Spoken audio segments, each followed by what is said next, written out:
He made a bet that would change both their lives forever. Nathan Parker, millionaire and self-proclaimed master of high society, wagered he could transform a homeless woman into someone worthy of his world in just 3 months. What he never expected was that Emily, the woman he'd once coldly dismissed from a job interview, would be the one to transform him instead. Stay with me to discover how a cruel wager became an unexpected journey of redemption that shocked everyone, especially the man who thought he had nothing left to learn.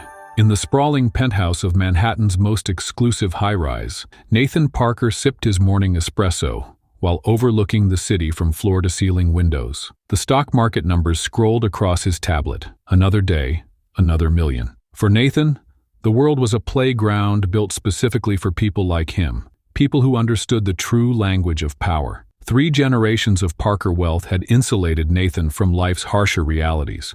His grandfather built shipping empires, his father expanded into technology, and Nathan himself had tripled the family fortune through ruthless investment strategies. The Parker name opened doors, silenced critics, and most importantly, kept the ugliness of ordinary life at a comfortable distance. "Sir, Mr. Blackwood has arrived," announced his assistant through the intercom. Nathan smiled. Michael Blackwood, fellow heir, rival, and the closest thing Nathan had to a friend. Their relationship was built on a foundation of mutual respect for wealth and a shared disdain for those without it. "Michael, to what do I owe this unexpected pleasure?" Nathan extended his hand as Michael entered, noting his friend's unusually animated expression. Michael declined the offered coffee. "I've been thinking about our conversation at the Clayton Gala, about how society has become too soft, too forgiving of mediocrity." Nathan chuckled, remembering their heated debate with a social activist who had crashed the exclusive event. Ah, yes, the notion that anyone can transform their circumstances with the right opportunity. Naive sentiment, if you ask me. What if we put it to the test? Michael's eyes gleamed with mischief. "A wager, Nathan. $2 million says you couldn't take someone from the absolute bottom of society and transform them into someone who could pass in our circles." Nathan's eyebrow raised slightly. "Interesting. What specifically did you have in mind?" "A homeless woman. Someone completely disconnected from our world. You have 3 months to transform her into someone who can convincingly play the role of your wife at the governor's ball. And here's the catch. You actually have to legally marry her for those 3 months." Nathan nearly spat out his coffee. "Marry a homeless woman? Are you insane? Afraid you can't do it?" Michael's challenge hung in the air. $2 million says you'll fail. Either she'll never adapt, or you won't last the full 3 months without breaking the arrangement. The concept was absurd, borderline disturbing. Yet Nathan felt the familiar thrill of competition rising in his chest. He'd never backed down from a challenge, especially one with Michael. $2 million wasn't about the money. It was about the victory, the proof of his worldview. "You know what? You're on. I accept your challenge." Nathan extended his hand. "Prepare to write that check, Michael." The 2 men shook on it, cementing the bet that would use a human life as its playing piece. The next morning found Nathan in his chauffeur-driven Bentley, crawling through the city's less desirable neighborhoods. He'd instructed his driver to find areas with visible homelessness. The tinted windows allowed him to observe without being observed, the perfect vantage point for selecting his unwitting participant. "Stop here," Nathan commanded as they approached a small park where a few homeless individuals had gathered. His eyes scanned methodically, evaluating each person as one might appraise livestock at auction. Then he saw her, a woman in her late 20s, perhaps early 30s, though hardship had weathered her features. Despite wearing layers of mismatched, worn clothing, she carried herself with unexpected dignity. She sat on a bench, sketching something on a tattered pad of paper with a stubby pencil. Her, Nathan decided. She'll do perfectly. The driver pulled to the curb. Nathan stepped out, designer shoes touching the cracked sidewalk with hesitation. He approached the woman, maintaining what he considered a safe distance. "Excuse me," he called, his voice carrying the polished tone of someone accustomed to being immediately acknowledged. The woman looked up, wariness instantly replacing the concentration on her face. Her eyes, a striking amber color Nathan hadn't noticed from a distance, assessed him with surprising sharpness. "I have a proposition for you," Nathan continued, not bothering with pleasantries. "My name is Nathan Parker, I'm willing to provide you with housing, food, clothing, and a substantial stipend for the next 3 months. In exchange, you would legally marry me and learn to behave appropriately in high society." The woman stared at him, her expression shifting from confusion to suspicion. Is this some kind of sick joke? Her voice was stronger than he'd expected, with an articulation that surprised him. "I assure you it's not a joke. It's a business arrangement." Nathan maintained his professional demeanor. "At the end of 3 months, we divorce, and you'll receive enough money to start a new life. Everything completely legal and documented." "Why would someone like you marry someone like me?" she challenged, closing her sketchbook protectively. Nathan calculated his response, deciding a partial truth was necessary. "Let's just say it involves proving a point to a colleague. Your identity would change on paper. New clothes, new appearance, new behaviors. You would be, for all intents and purposes, Mrs. Parker." The woman stood up, gathering her few possessions. "I'm not interested in being anyone's charity case or science experiment." Nathan hadn't anticipated resistance. In his experience, money solved most problems, especially for those who had none. $5,000 upon signing the marriage certificate, another $10,000 after the 3 months, plus all living expenses covered. He increased the offer, assuming everyone had a price. She hesitated, and Nathan saw the internal calculation happening behind those amber eyes, survival instincts battling with suspicion and pride. "My name is Emily," she finally said. "Emily Clark. And before I would even consider something this insane, I'd need everything in writing. And I'd need to know exactly what you expect from me." Nathan smiled, the predatory smile of someone who's closed a difficult deal. "Of course, Emily. I wouldn't expect anything less. My lawyer can draft the papers today." What Nathan couldn't see was the flash of recognition that crossed Emily's face when he'd stated his name, a memory she quickly suppressed but didn't forget. 2 days later, in the sterile environment of a city clerk's office, Nathan Parker and Emily Clark signed their marriage certificate. Emily wore the only clean outfit she owned, while Nathan appeared in his typical bespoke suit, treating the occasion with the same gravity as signing a property acquisition. "The car is waiting," Nathan announced as they exited. "We'll go directly to the penthouse. The transformation team is ready to begin." Emily paused on the sidewalk, the reality of her decision suddenly overwhelming. Transformation team, stylists, trainers, etiquette coaches. "We have a lot of work to do." Nathan's tone made it clear he viewed her as a project rather than a person. As they approached the waiting car, Emily's voice came quietly but firmly. "I have conditions too, Mr. Parker. I won't be treated like a puppet or a doll. I'm still a human being." Nathan opened the car door, impatience flickering across his features. "Of course. Now, shall we begin? 3 months isn't much time to accomplish what needs to be done." As Emily slid into the luxury vehicle, perhaps the first time she'd ever been in such an expensive car, Nathan felt the satisfaction of a chess player who had just moved a pawn into position. The bet was underway. The pieces were in motion, and victory was merely a matter of strategy and execution.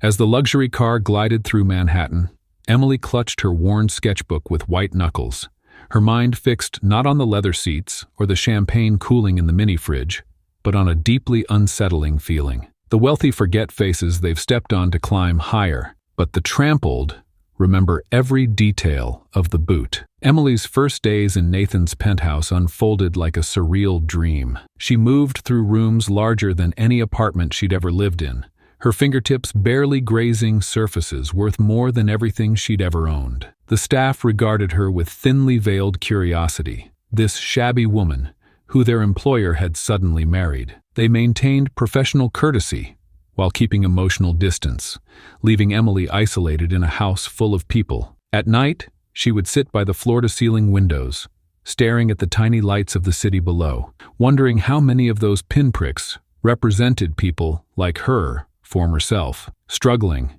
invisible to the wealthy who towered above them. The irony wasn't lost on her. She'd gone from sleeping on park benches to sleeping on sheets with thread counts higher than her former weekly income. The third morning, as Emily picked at her breakfast, prepared by a personal chef whose salary likely exceeded what she used to make in a year, Nathan strode in reviewing documents. Something in his casual arrogance, the particular way he tilted his head while scanning papers, triggered a flash of recognition so powerful that Emily dropped her fork with a clatter. "Something wrong?" Nathan asked without looking up, his tone suggesting minimal interest in her answer. "Nothing," Emily whispered.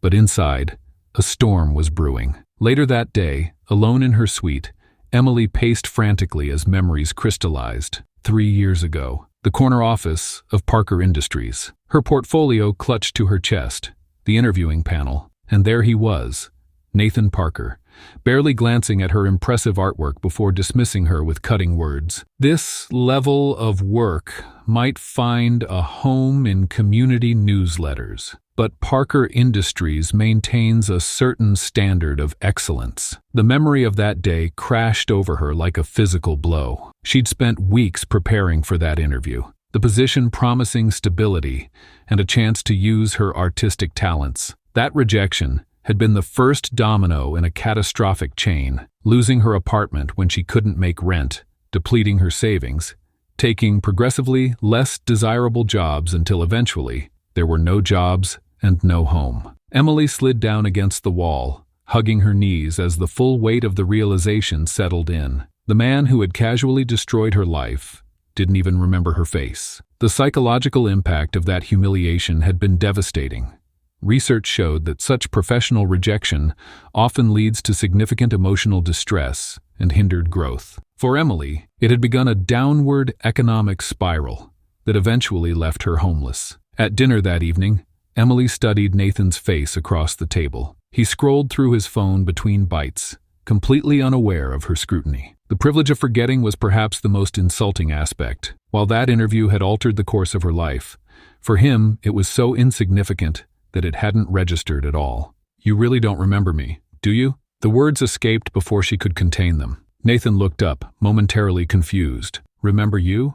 We met less than a week ago. 3 years ago, your company. I interviewed for the graphic design position. You told me my work was suitable for community newsletters, but not Parker Industries." His face remained blank for a moment before a flicker of vague recollection crossed it. "We interview dozens of people every month.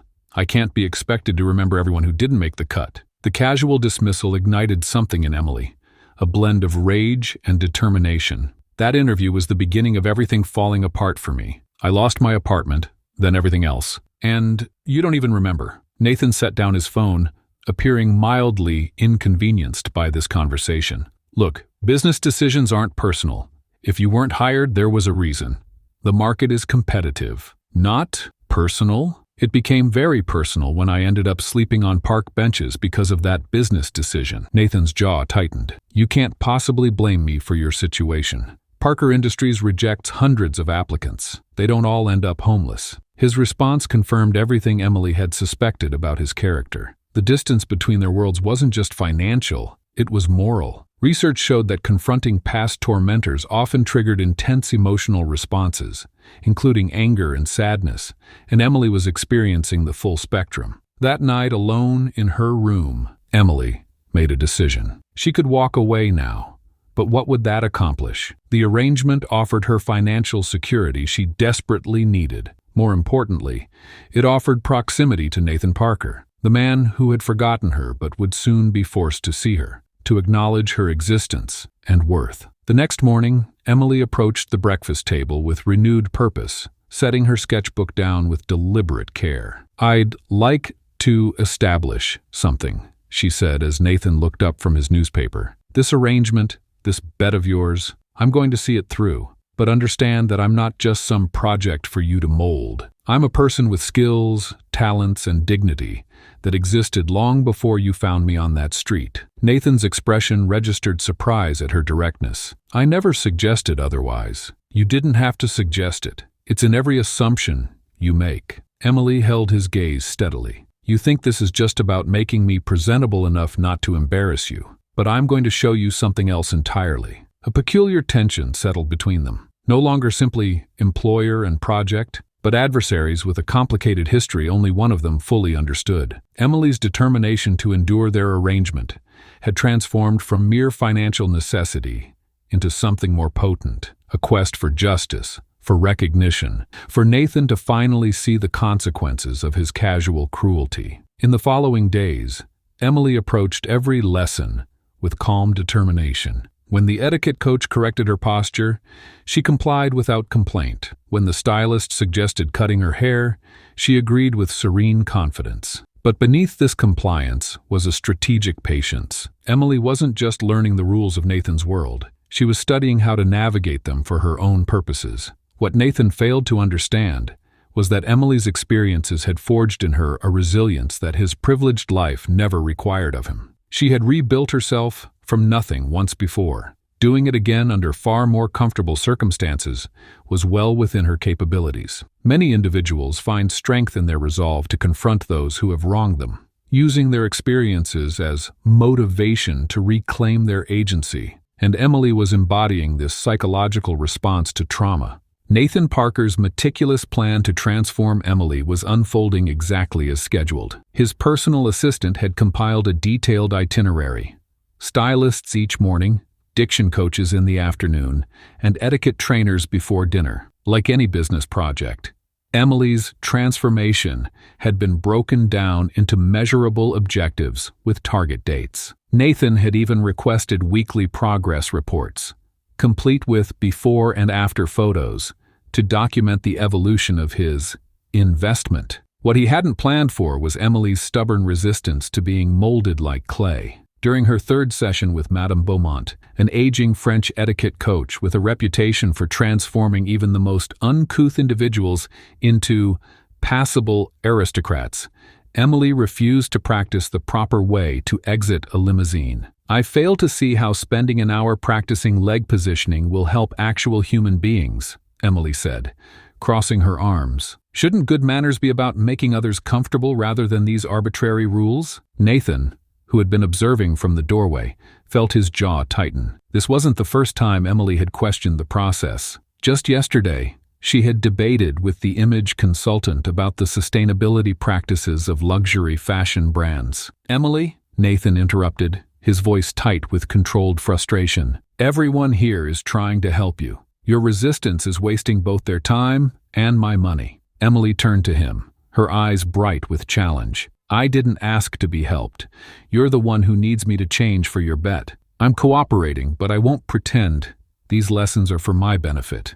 That evening, Nathan took Emily to Le Bernardin, partly to assess her progress and partly to remind her of the gulf between her former world and his. He'd chosen one of the most exclusive restaurants in Manhattan, a place where reservations were secured months in advance, unless, of course, your name was Parker. As they were escorted to their table, Nathan braced himself for embarrassment. Perhaps she would grab the wrong fork or speak too loudly. Instead, he watched with growing surprise as Emily navigated the complex social environment with unexpected grace. She didn't mimic the affected mannerisms Madame Beaumont had tried to instill, but rather carried herself with a natural dignity that seemed to come from somewhere deeper. When the sommelier described the wine in pretentious detail, Emily listened attentively, then simply thanked him with genuine warmth that made the man smile in return. It was a small moment, but Nathan noticed how her authenticity created a connection that his own practiced charm never achieved. "You seem comfortable here," Nathan remarked after the sommelier left. "I expected you'd be intimidated." Emily considered the opulent surroundings before answering. "Fine dining is just another performance, isn't it? Everyone here is playing a role. The deferential server, the knowledgeable chef, the appreciative patron. I've spent my life observing people. Learning their patterns isn't so difficult." Nathan found himself studying her with newfound curiosity. There was a perceptiveness to Emily he hadn't anticipated, an emotional intelligence his wealth had never required him to develop. 3 weeks into their arrangement, Nathan returned home earlier than expected. The mansion was quiet as he walked through the marble foyer, loosening his tie. A soft glow from the library caught his attention. Emily hadn't heard him enter. He paused at the doorway, transfixed by the sight before him. Emily had pushed aside the antique furniture to create a makeshift studio space. She sat before an easel, completely absorbed in her work. Her brush moved with confident strokes across the canvas, her face displaying an intensity of focus he'd never witnessed before. Nathan stood silently, watching as color and form emerged under her guidance. The painting depicted the view from his penthouse window, but transformed through her unique vision. The city lights weren't merely replicated. They pulsed with an emotional quality that made the familiar skyline suddenly new. Something stirred in Nathan as he observed her lost in creation. This wasn't the skill of someone who dabbled as a hobby. This was talent, raw and undeniable, the kind that came from something true within a person, something that couldn't be purchased or manufactured. "That's remarkable," he said, finally stepping into the room. Emily startled, nearly dropping her brush. "I'm sorry. I know I should have asked before using this space. I found some old supplies in the storage closet and—" "No," Nathan interrupted, approaching the canvas. "I meant the painting. It's extraordinary." For the first time since they'd met, surprise replaced the wariness in Emily's eyes. "Thank you," she said simply. As Nathan stood before her work, he felt a strange discomfort. In his world, value was easily quantified. Properties had market prices, companies had valuations, even people had net worths. But how could he calculate the worth of this gift Emily possessed? How much would it cost to install the ability to see the world as she did? The realization unsettled him. Some things existed beyond the reach of his wealth. Emily had carried this talent through homelessness, through hunger, through rejection. It was hers, independent of circumstance, a strange kind of freedom Nathan had never known. At a charity gala the following weekend, Nathan found himself increasingly distracted by thoughts of Emily. She stood across the room, engaged in conversation with the wife of a prominent architect. Even from a distance, he could sense her genuine interest in the discussion, a stark contrast to the performative socializing happening all around them. He was pulled from his observation by Bernard Whitley, a hedge fund manager whose family had summered with the Parkers for generations. "I see your project is coming along nicely," Bernard said, nodding toward Emily. "Though I must say, the rough edges are still rather apparent. That dress is Valentino, isn't it? Like putting a diamond collar on a stray?" Something hot and unfamiliar flashed through Nathan's chest. Before he could identify the feeling, he heard his own voice, cold and cutting.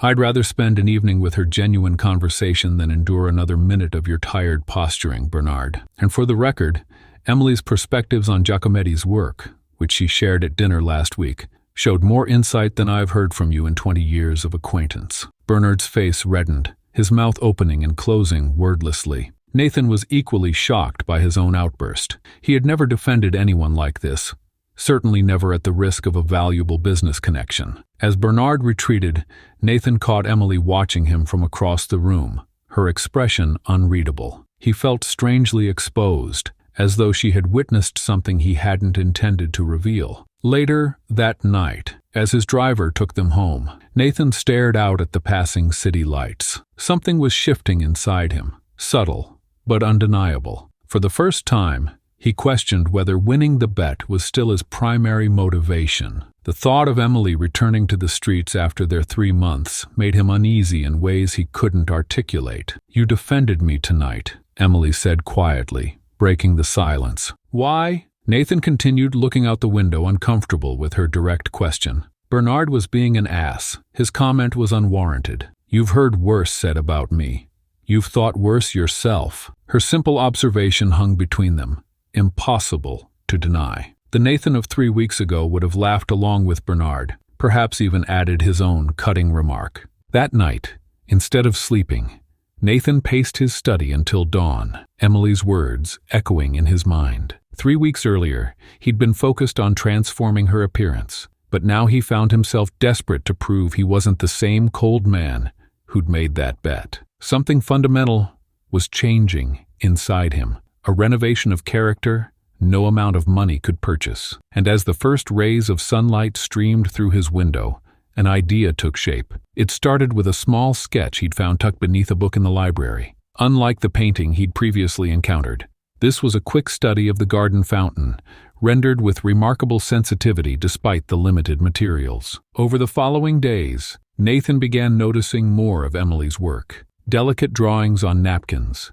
quick studies of household objects, even a small portrait of Mrs. Winters, the housekeeper, captured during a moment of unguarded laughter. "She's always had a gift," Mrs. Winters confided when Nathan inquired. catches me sketching during her breaks, has an eye for seeing beauty in ordinary things. The older woman hesitated before adding, "Been meaning to mention, sir, there's that empty sunroom on the east wing. Perfect light there." The sunroom, largely forgotten and used for storage, sat at the farthest end of the mansion's east wing. Nathan stood in the center of the dusty space, mentally transforming it as sunlight streamed through the wall of windows. For the first time in his adult life, he wanted to create something without calculating the return on investment. "I need this completed within 10 days, he told his contractor, sliding a hastily sketched floor plan across the desk.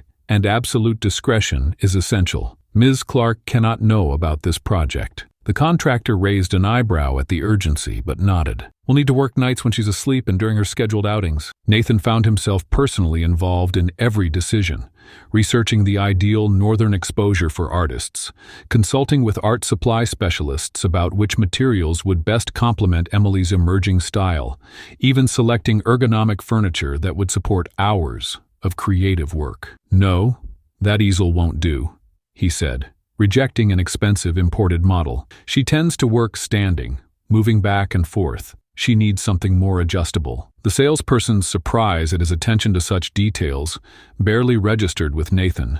What mattered was getting it right. When the delivery truck arrived with art supplies, Nathan insisted on inspecting each item personally. "These brushes are incorrect," he told the startled delivery man, pointing to a set that didn't match his specifications. "And this canvas quality isn't what we discussed." "Sir, these are top of the line," the man began. "They're not right for her technique," Nathan interrupted, surprising himself with his own certainty. "Return them and deliver what was ordered by tomorrow." As the studio neared completion, Nathan found himself growing increasingly anxious. What if she hated it? What if she saw it as manipulation rather than genuine appreciation? The unfamiliar feeling of vulnerability left him irritable and distracted during business meetings. "Are you feeling well, Mr. Parker?" his assistant asked after he'd checked his watch for the 5th time during a board presentation. "Perfectly fine," he snapped, though he was anything but. The studio would be finished that afternoon, and he'd arranged for Emily to return from her shopping excursion at precisely 4 o'clock. When the time finally came, Nathan found himself standing in the hallway outside the studio, adjusting his tie and rehearsing what to say. He, who had closed billion-dollar deals without breaking a sweat, now found his palms damp with nervous perspiration. "You wanted to see me?" Emily's voice startled him. She stood at the end of the hallway, shopping bags in hand, her expression guarded but curious. "Yes, there's something I want to show you." The practiced speech abandoned him completely. "This way." They walked in silence down the corridor, Emily maintaining the careful distance she always kept between them. At the double doors of the sunroom, Nathan paused, his hand on the knob. "I noticed your drawings," he said simply. "They're extraordinary." Before she could respond, he pushed open the doors to reveal the transformed space. Sunlight poured through spotless windows, illuminating the professional-grade easels, organized supply cabinets, and comfortable seating areas. A drafting table stood near the windows, angled to capture the perfect light. Along one wall, empty shelves waited for books and finished works, while a sink area for cleaning supplies occupied another corner. "I thought you might like a proper space to work," Nathan said into the silence. "Everything here is yours to use however you wish." Emily stepped slowly into the room, her expression unreadable as she moved from station to station, fingers hovering over brushes, touching the edge of a canvas, testing the height of an easel. "Why?" she finally asked, her voice barely audible. "Why would you do this?" Nathan had prepared answers about her obvious talent, deserving proper tools, about the importance of creative outlets. But standing there, watching her amid the creative space he'd built, only the truth seemed appropriate. "Because your art shows how you see the world," he admitted, "and I wanted to see more of it." The vulnerability in his own voice startled him. Emily's eyes widened slightly, searching his face for any sign of deception. "This isn't part of the transformation plan?" "No." The word came quickly, definitively. "This has nothing to do with the bet or the plan or anything else. This is just for you." She turned away, running her hand along the edge of the drafting table. "I don't know what to say." "You don't have to say anything," Nathan replied, recognizing the conflict in her posture. the desire to embrace this gift warring with her suspicion of his motives. The space is yours, whether you use it or not. No expectations. As he turned to leave, giving her privacy to explore on her own terms, Emily's voice stopped him. Nathan. She rarely used his first name. Thank you. Those two simple words affected him more profoundly than any business accolade ever had. He nodded once and closed the door behind him, leaning against it for a moment as an unfamiliar emotion washed over him. The strange satisfaction of having done something purely for another's benefit. The next morning, Nathan found himself taking a detour past the studio on his way to breakfast. The door was slightly ajar, and through the crack, he could see Emily already at work, completely absorbed in a large canvas, early morning light bathing her in gold as she moved with confident strokes. He continued past without disturbing her, but something had shifted between them. In the days that followed, Emily began leaving her studio door open while she worked, and occasionally, Nathan would pause in the doorway to observe. Sometimes they'd exchange a few words about a technique or color choice. Other times, they'd simply acknowledge each other with a nod before Nathan continued on his way. Those small acts of kindness had been building something fragile between them. As Emily began to leave the studio door open while working, Nathan found himself lingering in the doorway more often. Their conversations grew beyond mere acknowledgement. A comment about a brush technique here. An observation about color choice there. Each exchange added another delicate thread to the web of understanding forming between them. One afternoon, while Nathan was caught in a marathon conference call, Emily wandered through the west wing of the mansion. She'd never explored his private office before, an invisible boundary she'd respected until now. But something about their evolving dynamic made her curious about the man behind the transformation she was witnessing. The office door stood slightly ajar, inviting her in with its promising glimpse of mahogany and leather. The space was meticulously organized, files aligned with military precision. A leather blotter, positioned exactly parallel to the desk edge. A single framed photo caught her eye. A young Nathan with an elegant woman whose kind eyes seemed at odds with the ruthless businessman she'd first met. Emily's fingers trailed across the polished surface of his desk, pausing at a folder marked Private. She hesitated, her conscience battling curiosity. The folder wasn't locked, wasn't hidden, just sitting there in plain sight. Before she could reconsider, her fingers were already lifting the cover. The first page made her blood run cold. 2 million says you can't transform some homeless nobody into your wife by the governor's ball. 3 months, Parker. Think you're up for a real challenge? The email printout detailed every aspect of the bet, the time frame, the conditions, the money. But it was the response that shattered something inside her. I could turn a stray cat into a socialite in 3 months, Blackwood. Finding the right specimen is the only challenge. I'll have her signature on a marriage certificate by the end of the week. Specimen. The word burned into her consciousness like a brand. Every interaction, every small kindness, even the art studio, crumbled under the weight of this evidence. It had all been a game. She had been a game. Emily clutched the paper so tightly it crumpled in her grip, her vision blurring with tears of rage. The sound of footsteps in the hallway barely registered until Nathan appeared in the doorway, his expression shifting rapidly from surprise to understanding as he saw what she held. Emily, was any of it real? Her voice emerged surprisingly steady despite the earthquake happening inside her. Or was I just the right specimen for your little experiment? Nathan stepped forward, hands raised as if approaching a wounded animal. It wasn't like that. Not anymore. Not anymore? She laughed, a harsh sound devoid of humor. So, it was exactly like this at the beginning? I was just some thing you could mold for your entertainment? For a bet? That's how it started, yes, but things changed. I changed. Things changed? Emily slammed the paper against his chest. Do you know what hasn't changed? Me being lied to? Me being used? Me being treated like I'm less than human? First the interview, then this. Do you have any idea what it's like to be seen as nothing but a project? Nathan's face paled. Emily, please listen. No, I'm done listening. Everything. The clothes, the lessons, the studio. It was all just part of winning your bet, wasn't it? Her voice broke on the last word as the full weight of the betrayal crashed down on her. The studio wasn't for the bet, Nathan said quietly, desperation edging into his voice. I wanted you to have it. I wanted to see you create. That was real. How am I supposed to believe anything you say? She backed toward the door. You've been playing me from the beginning. The great Nathan Parker and his charity case. Something shifted in Nathan's eyes.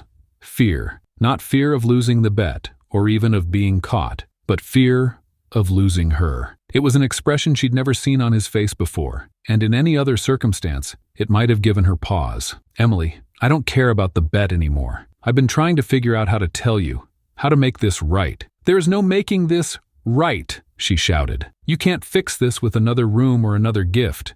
You can't buy your way out of treating me like I'm nothing. Nathan reached for her, but she jerked away. Don't touch me. Don't speak to me. Whatever this arrangement was, it's over. She fled to her room, throwing open drawers and grabbing only what belonged to her. Her old clothes, her sketchbook, the few possessions she'd arrived with. Nothing that came from him. Nothing that was part of the bet. She couldn't bear to touch the expensive dresses or jewelry now, knowing they were just props in his performance. As midnight approached, Emily slipped out the service entrance with nothing but a backpack and the clothes on her back, the same way she'd arrived, but somehow feeling even more hollow. The mansion lights disappeared behind her as she walked into the darkness, her steps quickening with each block between her and the house of lies. Nathan discovered her absence at dawn. He'd spent the night outside her door, preparing words that would never be heard. When he finally turned the handle and found the room empty, drawers open, closet bare of her few original possessions, something collapsed inside him. He moved through the mansion like a ghost, touching the spaces she'd inhabited. The dining room where they'd shared meals, the garden where she'd sketched, the studio where he'd first seen her truly smile. Each room echoed with her absence, amplifying the magnitude of what he'd lost. Standing in the middle of the art studio, surrounded by the supplies she'd left behind, Nathan finally understood. She hadn't taken a single brush, not one tube of paint, rejecting everything that came from his wealth. The enormity of his mistake crushed him. He'd treated a human being as a commodity, and now he was left with nothing but empty rooms filled with expensive things that suddenly seemed worthless. For the first time in his adult life, Nathan Parker felt truly alone in his massive estate. The silence pressed in from every direction, no longer peaceful, but accusing. He sank into a chair before her abandoned easel, staring at the half-finished canvas still clamped there, a painting of the garden at sunset. The colors, vibrant with life and hope that no longer existed.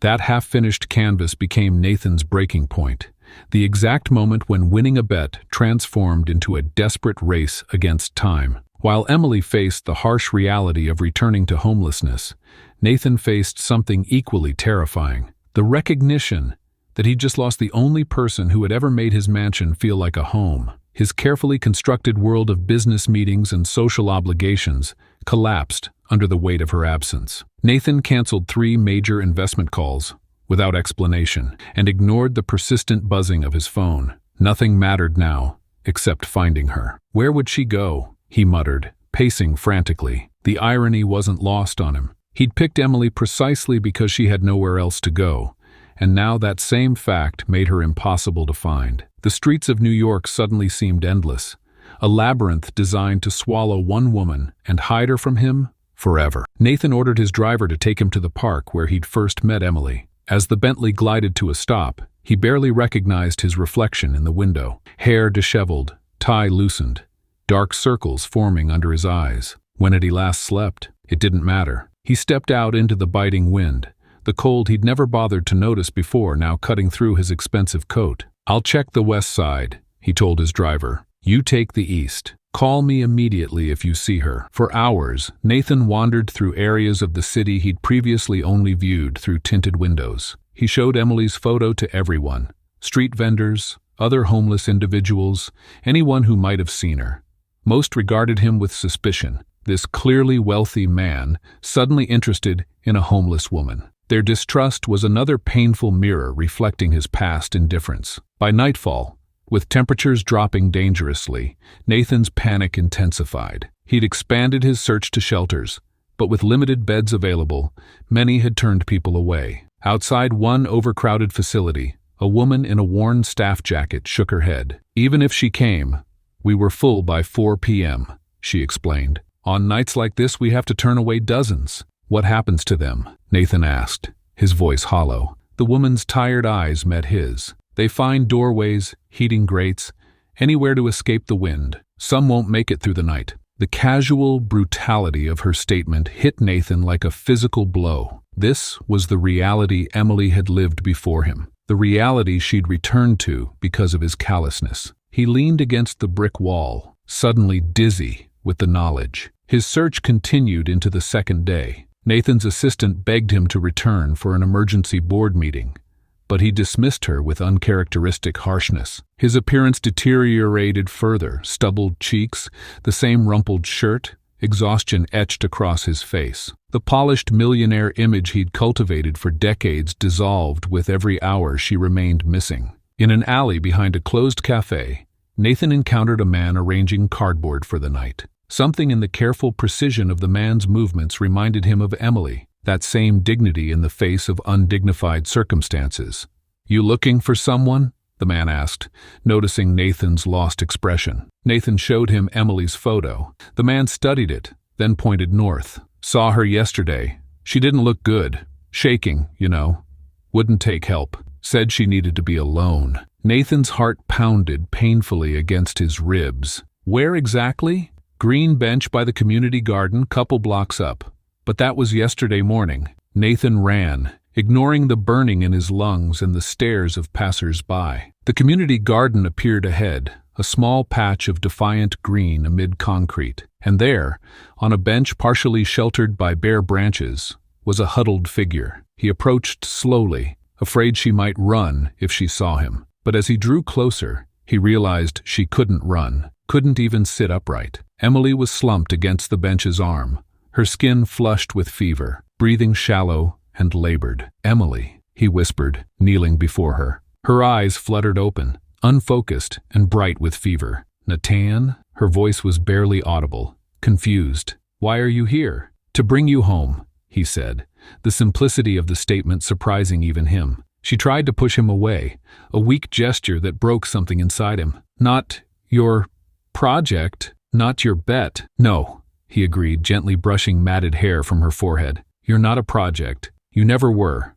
Not really. I just didn't see it until now." Emily's eyes closed again, her body surrendering to the fever. Nathan gathered her in his arms, shocking himself with how light she felt, how fragile. Dehydration had left her lips cracked and dry. Her breathing came in worrying gasps. Medical terms he vaguely remembered flashed through his mind: exposure, malnutrition, potential pneumonia. As he carried her back toward the street, Emily's head rested against his chest, her body radiating dangerous heat. Nathan flagged down his driver, who had continued searching in a different sector. "Hospital, now," he ordered, cradling Emily in the back seat. During the drive, Nathan held her securely, as if his embrace could protect her from the illness ravaging her body. The woman who had taught him to see beauty in ordinary things now fought for each breath, her strength depleted by days on the street in freezing temperatures. "Stay with me," he whispered. "Please. I know I don't deserve it, but stay." At the hospital, doctors immediately took Emily to treatment. Nathan paced the waiting room, ignoring the stares his disheveled appearance attracted. When the doctor finally approached, his expression was guarded. "She's seriously dehydrated with a dangerously high fever. We're treating her with IV fluids and antibiotics, but the next 24 hours will be critical.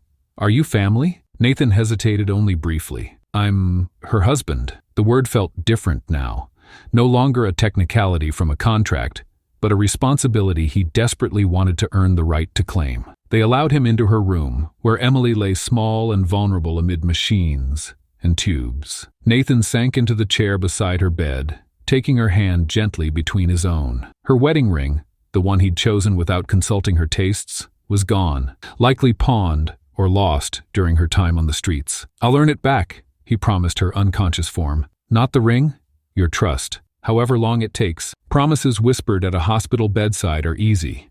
It's the daily actions afterward that reveal a person's true character. As Emily drifted in and out of consciousness in her hospital room, Nathan remained a constant presence. though not in the way anyone might expect. No dramatic displays of devotion or excessive gifts. Instead, he maintained a quiet vigil in the corner of the room, respecting the fragile boundary of trust that lay shattered between them. When Emily finally opened her eyes fully, her first reaction was wariness. The sterile fluorescent lights revealed a different Nathan than she remembered, unshaven, exhausted, still wearing the same wrinkled clothes from days before. But what struck her most was the careful distance he kept, never assuming he had the right to approach her bed without permission. "I'll stay as long as you'll let me," he said simply, "or I'll go if that's what you want." For the first time, Nathan Parker was giving someone else complete control over a situation. The significance wasn't lost on Emily, whose sharp eyes assessed him with justifiable skepticism. After all, words had never been Nathan's problem. His promises had always come easily. It was the follow-through that had proven empty. Days turned into weeks as Emily's recovery progressed. Nathan developed a routine that revolved not around his business empire, but around her recovery schedule. He arrived each morning before the doctor's rounds and stepped outside during examinations. He brought fresh flowers, but never expensive arrangements, simple daisies that reminded Emily of the community garden near her bench. When nurses comment on his dedication, he deflected, uncomfortable with praise for what he considered bare minimum decency. What Emily didn't know was that Nathan had quietly contacted Michael to cancel their bet. There was no dramatic gesture, no self-congratulatory announcement about donating the money to charity. He simply ended it, requesting that Michael never mention it again, especially around Emily. His motivation wasn't to appear noble. It was the growing realization that genuine change couldn't coexist with manipulative performances. As Emily grew stronger, Nathan began spending his mornings at shelters and community centers throughout the city. Not for photo opportunities or tax write-offs, but to understand. He sat in plastic chairs listening to stories of job loss, medical bankruptcy, and housing discrimination. He learned about the impossible mathematics of minimum wage life,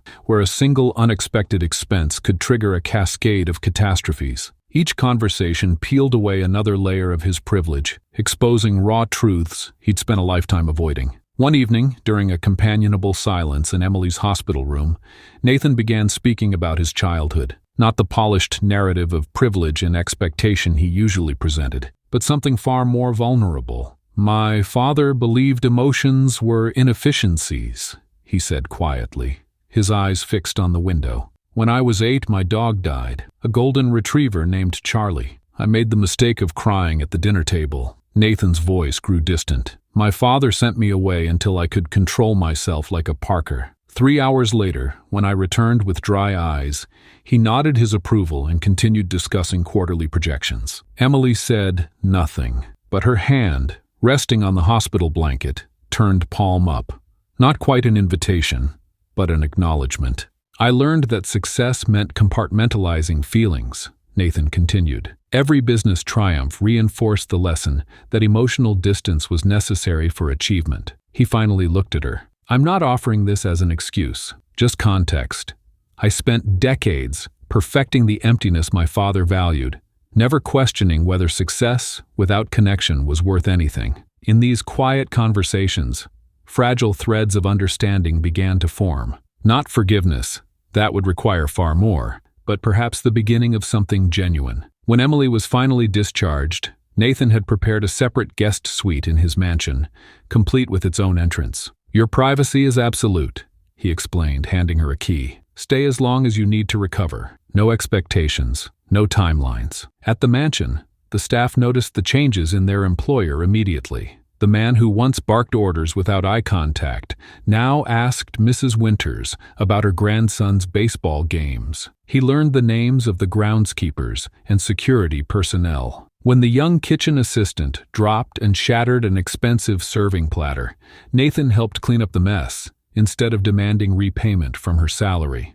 These weren't calculated performances for Emily's benefit. Many occurred when she wasn't present. They were the outward manifestations of an internal recalibration, small adjustments that signaled larger shifts beneath the surface. Emily observed these changes with cautious attention. Trust, once broken, doesn't heal in dramatic moments, but through consistent patterns. She noticed how Nathan no longer interrupted people when they spoke. how he'd begun donating not just money, but time to causes that never would have interested him before. How his phone remained untouched during their conversations, his attention fully present rather than divided among more important concerns. Most telling were the small, thoughtful gestures that demonstrated true attention rather than grand spectacle. Nathan remembered that Emily preferred Earl Grey tea with lemon, but no sugar. He found a local bakery that made the rye bread she mentioned liking from her childhood. When she casually mentioned having difficulty sleeping with city lights, blackout curtains appeared in her room the next day, not because he ordered someone to handle it, but because he installed them himself, somewhat clumsily. One morning, Emily found a business card on her breakfast tray, a local art therapy program looking for volunteer instructors. No pressure, no grand announcement, just a quiet acknowledgement of her talent and a potential path forward. When she glanced questioningly at Nathan, he shrugged. "I thought you might be interested. They're doing good work with kids transitioning out of homelessness." He hesitated. "Your perspective would be valuable to them, but it's entirely your decision." The absence of pressure felt more meaningful than any elaborate gesture. For perhaps the first time, Nathan was offering something without expectation of return or strategic advantage. As weeks passed, Emily began to venture out more, first to the art therapy program, then to other community initiatives. Nathan supported these endeavors without trying to control or direct them. He provided resources when asked, but never imposed his vision or methods. This restraint, for a man accustomed to dictating terms, represented perhaps his most significant evolution. What neither of them acknowledged directly was the growing tension underlying their careful interactions. As Nathan proved himself through consistent action, Emily faced her own challenge: whether to risk trusting him again. The wounds of betrayal had left scars not easily dismissed regardless of Nathan's transformation. Each small step toward trust carried the weight of potential heartbreak. Behind every possession lies a story. Some items serve as mere status symbols, while others silently hold the weight of our most profound memories. In Nathan's world, where everything had a price tag and clear market value, there existed one anomaly: a small silver butterfly pendant, tucked away in a private safe alongside stock certificates and property deeds. This wasn't displayed in his penthouse or mentioned in casual conversation. Unlike his collection of luxury watches or rare artwork, the pendant remained hidden, protected not for its monetary worth, but for something far more valuable: connection to the mother he'd lost too soon. Trust builds in microscopic increments, but sometimes it takes a single moment to crystallize transformation. As Emily wrestled with whether to believe in Nathan's change, he faced his own impossible choice: whether to share the one possession he'd protected from his father's ruthless philosophy about sentiment being weakness. The butterfly pendant wasn't valuable by Parker standards, but it represented everything Nathan had been taught to reject. Nathan found himself standing before the small wall, safe in his bedroom closet, fingers hesitating on the combination dial. He'd opened this safe hundreds of times for various documents, but never for this purpose. The mechanism clicked open, revealing the compartments inside: organized sections containing backup identification, emergency cash, and essential legal papers. But in the smallest section, nestled in a worn velvet box, lay the silver butterfly. He lifted it carefully, the chain pooling in his palm. The silver had tarnished slightly over the years, but the butterfly's delicate wings still caught the light, creating subtle rainbows across his hand. His mother had worn it nearly every day until she became too ill. "Butterflies remind us that change is possible," she'd told him once, while he sat at her hospital bedside. "That even when everything seems dark and confined,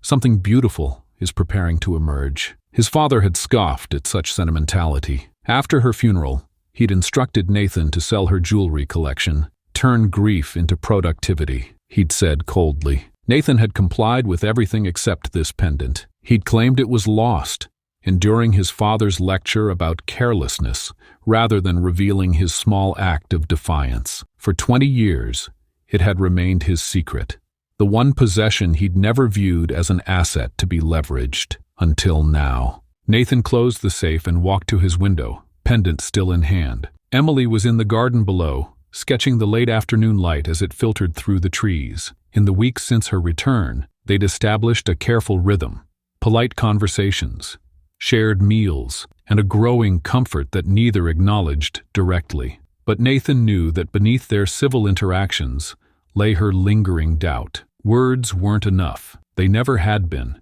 This pendant was the only thing he owned that couldn't be replaced with money.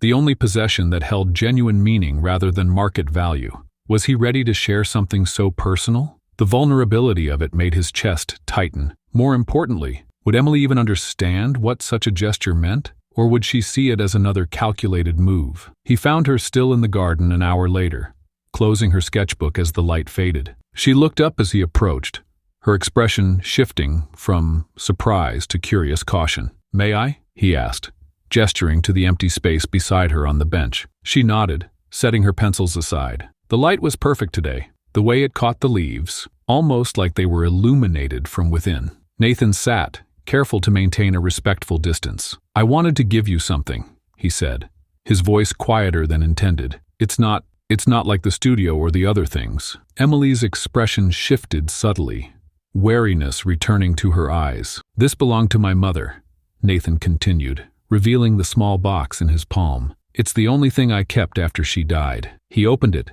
revealing the tarnished silver butterfly resting against faded velvet. Not impressive by any conventional standard. Certainly not what someone would expect from a man of his resources. "She wore it every day," he explained, grateful that his voice remained steady. Even when she was sick, she believed in transformation, that people could change, in fundamental ways, even when others thought it impossible. He met Emily's eyes. "She would have liked you." Emily didn't reach for the pendant immediately.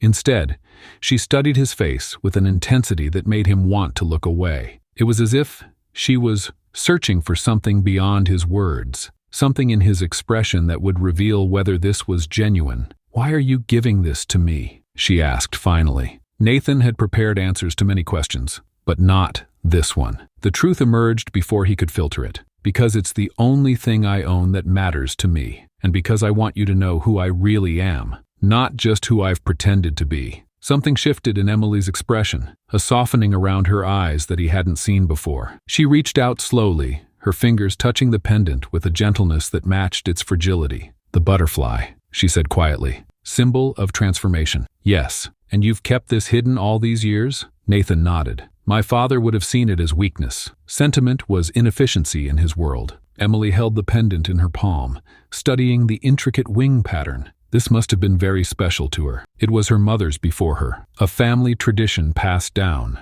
Nathan watched as Emily traced the outline with her fingertip. "I've never shown it to anyone else." The statement hung between them, its significance unspoken but understood. This wasn't a transaction. It wasn't part of a bet or a strategy. It was perhaps the first truly vulnerable act of Nathan's adult life. Emily closed her hand around the pendant, holding it carefully. "I don't know what to say." "You don't have to say anything," Nathan replied. "I just wanted you to have it, to hold on to, no conditions." In the days that followed, Nathan noticed Emily wearing the pendant, usually tucked beneath her clothing, just the chain visible around her neck. She didn't mention it directly, but sometimes when faced with a difficult decision or moment of uncertainty, her hand would drift up to touch it through her shirt, an unconscious gesture of comfort. The pendant became a silent presence in their evolving relationship, a physical manifestation of Nathan's changing priorities. Unlike the expensive clothes, the art studio,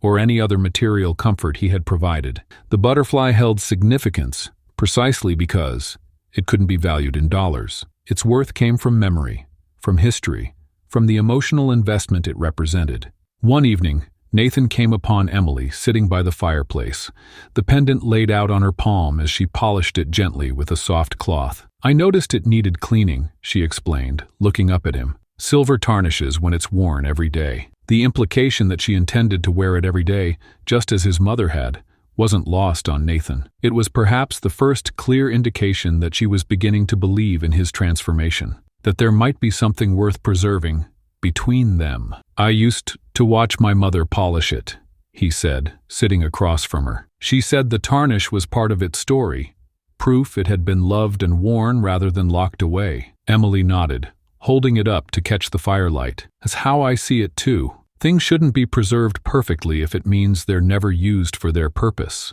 The words held meaning beyond the pendant, and they both recognized it. Perfection wasn't the goal. Authentic experience was, even with its inevitable marks and changes. Transformation isn't just about changing yourself. Sometimes it's about building something new together. When personal healing becomes shared purpose, the results can be extraordinary. As Nathan and Emily stood at the entrance of the abandoned community center in Emily's former neighborhood, neither realized they were about to discover a deeper connection than either had imagined possible. This place used to offer after-school programs, Emily explained, running her fingers along the dusty reception desk. Before budget cuts shut it down 3 years ago. Nathan nodded, already assessing the structural damage, mentally calculating renovation costs. We could have contractors start next week. New roof, updated electrical, modernized facilities, 8 weeks, tops. Emily frowned. That's not how community projects work, Nathan. We need to talk to the people who will actually use this place, understand what they really need. Thus began their first genuine collaboration, and their first real clash of perspectives. Nathan approached the renovation like any business acquisition, efficient, detached, and focused on measurable outcomes. He drafted timelines, prepared budgets, and scheduled contractor meetings before Emily had even finished her community needs assessment. "You're moving too fast," she insisted during their third planning meeting. "These decisions need community input." "Time is money," Nathan countered, tapping his pen against the architectural drawings. "Every day we delay is another day these services aren't available." Emily pushed her chair back from the table. "And if we build the wrong thing because we didn't listen first, that's worse than waiting an extra month." Their conflicting approaches created tension that forced honest communication. Nathan had never been challenged this consistently by someone he couldn't simply overrule or dismiss. Emily, for her part, had to articulate her community insights in ways that addressed Nathan's practical concerns. "I understand efficiency matters," she conceded during one heated exchange. "But effectiveness matters more. A beautiful facility that doesn't meet actual needs is just an expensive mistake." The turning point came during their first community listening session.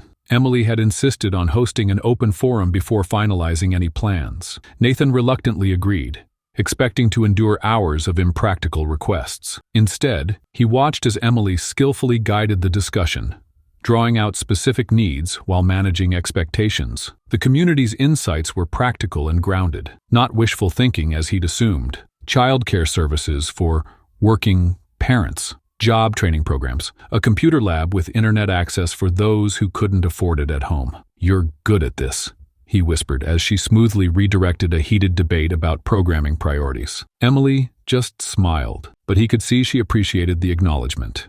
2 days later, they visited a nearby shelter for at-risk youth. Emily wanted Nathan to understand the realities faced by the community they were trying to serve. There they met Sophie, a 16-year-old pregnant girl whose parents had kicked her out when they discovered her condition. "I want to finish school," Sophie explained quietly as they sat in the shelter's crowded common room. "But I don't know how I'll manage classes with a baby." Nathan remained uncharacteristically silent throughout the conversation. Later, as they walked back to the car, he finally spoke. "We need to add a child care component to the center, not just after-school care.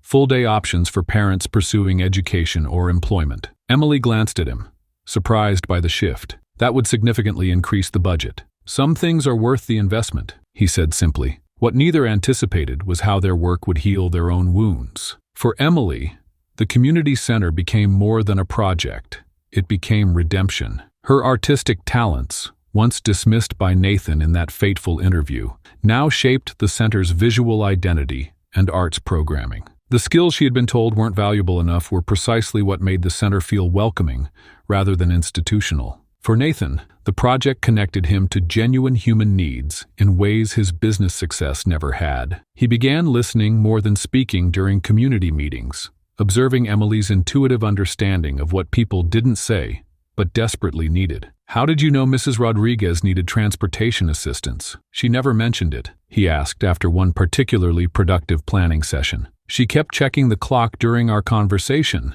Emily explained, and mentioned her daughter picks her up. The anxiety wasn't about our meeting running long.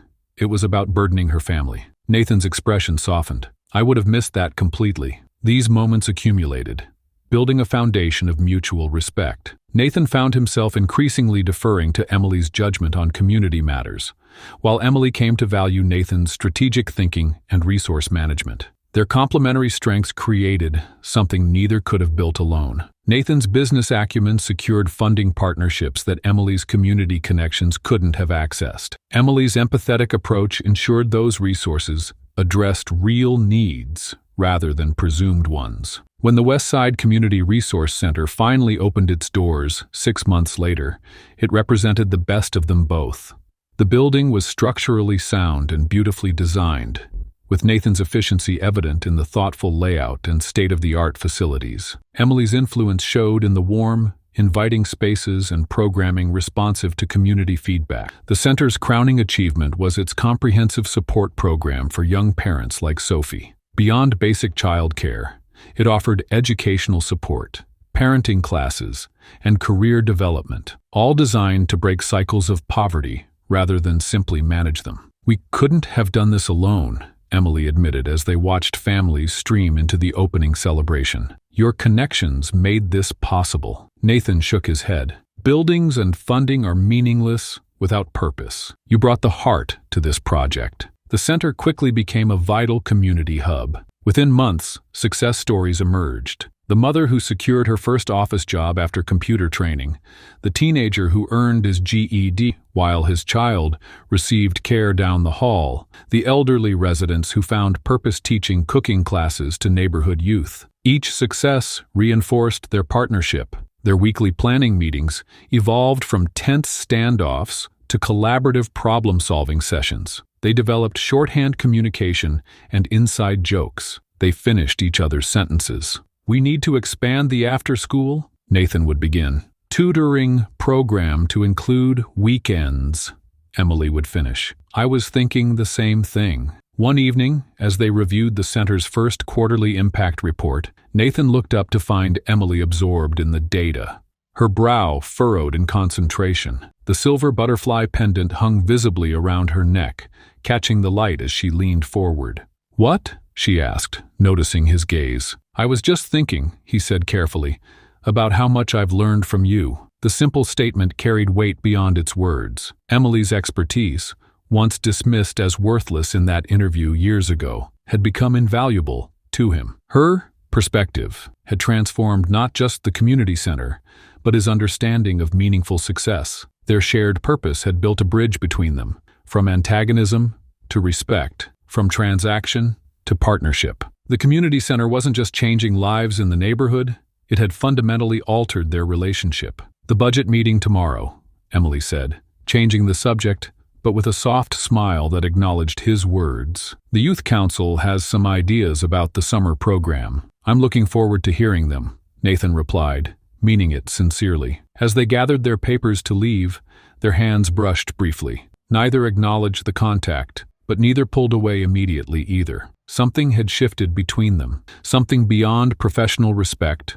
or collaborative success. Small gestures often reveal the most profound transformations. That momentary touch between Nathan and Emily was more than physical contact.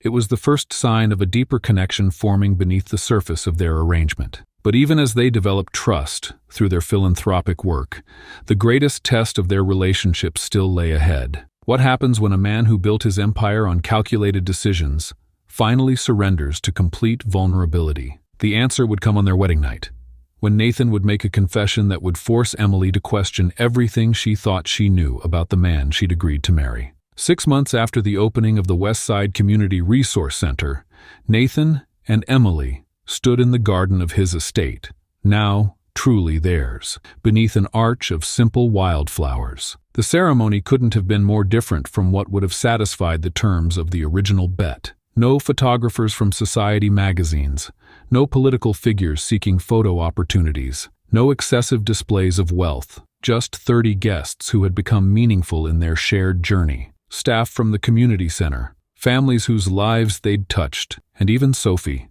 now holding her 3-month-old daughter. "I never imagined I'd be nervous," Nathan whispered to his best man, his longtime driver who had witnessed his transformation from the beginning. "I've negotiated billion-dollar deals with less anxiety." "That's because this actually matters," the man replied with a knowing smile. Emily appeared at the garden's entrance in a simple ivory dress that caught the golden light of sunset. She wore no elaborate jewelry, only the silver butterfly pendant that rested against her collarbone, a constant reminder of transformation's possibility. As she walked toward Nathan, memories of their first encounter flashed through both their minds.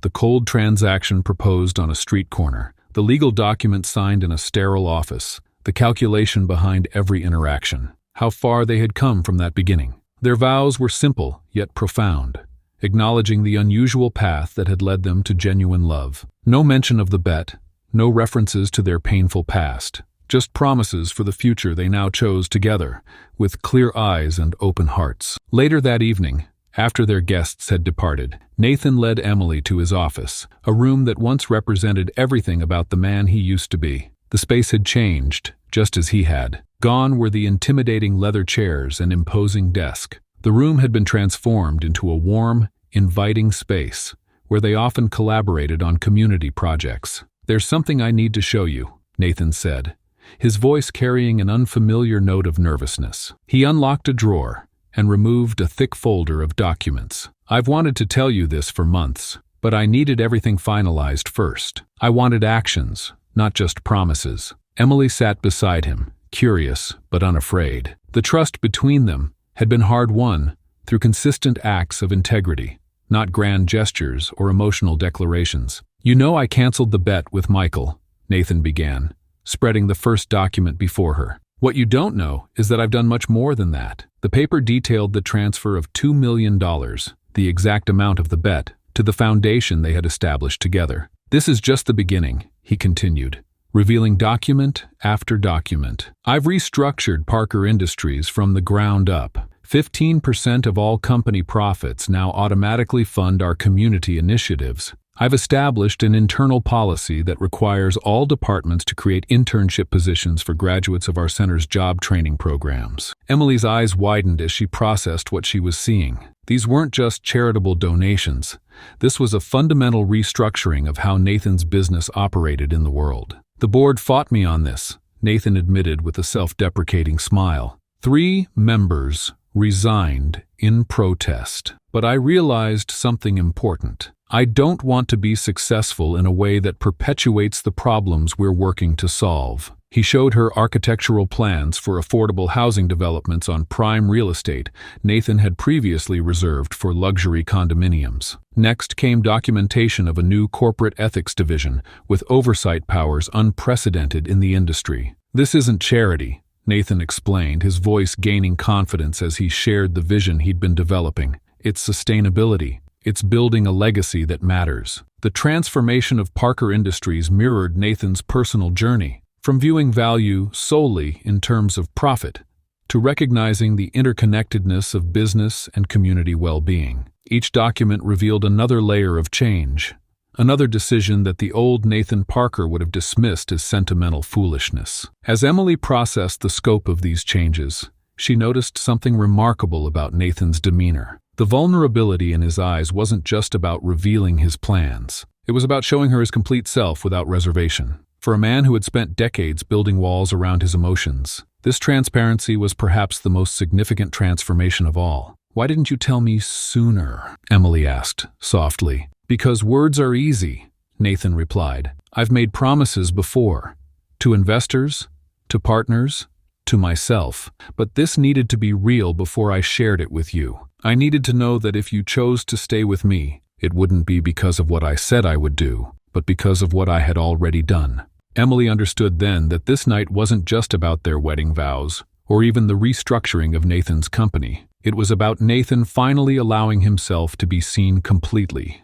His hopes, his fears, his vision for the future. No calculations, no strategic advantage, just raw honesty between equals. She reached across the table and took his hand, feeling the slight tremor in his fingers. This was the man she had come to love, not the arrogant millionaire who had proposed a degrading bet, but someone capable of profound change when confronted with his own humanity. "I'm proud of you," she said simply, the words carrying the weight of their entire journey. The documents before them represented more than business decisions.